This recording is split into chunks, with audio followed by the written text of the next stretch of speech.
In Matthew chapter 10, verses 34 to 36, Jesus says, "Do not think that I've come to bring peace on earth, but I've come to bring a sword. I've come to turn a man against his father, a daughter against her mother, a daughter-in-law against her mother-in-law." And so goes on to say that a man's members of his own family will become his enemies. So Jesus here seems to be advocating for conflict and advocating basically for a message that was never associated with his ministry. I know that in Luke chapter 2, when the angel comes, the angel says, "Glory in the highest," and says, "Peace to man on earth," by the coming of Jesus Christ. We know Paul says the gospel of Jesus Christ in Ephesians chapter 6, verse 15, that it's the gospel of peace. In 2 Corinthians chapter 5, verses 19, it says that we've been given a ministry of reconciliation, which means the ministry of Christ was a ministry that reconciles people to God, but also a ministry that reconciled people to each other. And so why is Jesus now sounding like he's advocating for the sword? If you look at Luke chapter 12, you will see the same passage, but written in a slightly different way, in that Luke says, "Do not think that I've come to bring peace on earth," but then Luke says, "I've actually come to bring division." And so the sword is more of a symbolic word, but the right word to use would be to say division. Now, this is something that happened in Jesus' own personal life, that he witnessed in his life when he comes with a mission on earth. The first people that did not believe in his ministry were actually members of his own family. In John chapter 7:15, we're told that they did not even believe in him.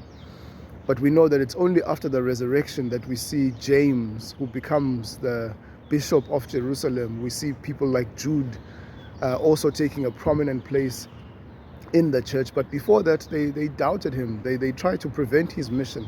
They thought he was crazy. And so this is what Jesus is trying to say, is that when the gospel comes in our lives, it's going to come and challenge the old ways of doing things. It's going to come and challenge the religious norms. It's going to come and challenge the cultural practices. And so when those things are challenged, most of the time conflict arises either in your family or within your friendships. Because what we need to understand is that the primary relationship that we have is the primary relationship of you and God. Now, that relationship, as the primary relationship, can actually cause effect in the other relationships. Not to say that you should be in conflict with other people, but because you hold to the values of God, because you have a faith that is steadfast in God, that can cause conflict in the other earthly relationships. Now, of course, the division is not necessarily something that Jesus says is the cause of his ministry. The cause of the ministry of Jesus is definitely peace. But one of the effects is that it might divide people. So you might be divided on what you stand for, even in political matters, what you stand for in issues of gender, in issues of sexuality, and all those sort of things. Really, Jesus says we need to draw a line in the sand. And are we going to stand by what he says? Are we going to follow him, or are we going to follow what other people are saying, or follow what the world is saying?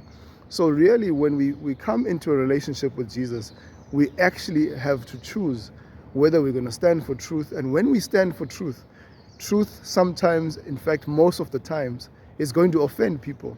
Truth by nature is offensive. And so the conflict cannot be avoided. But Jesus really tells us that when he comes and when we stand for what Jesus stands for, man, it's going to bring some difficulty and discomfort to some of our earthly relationships.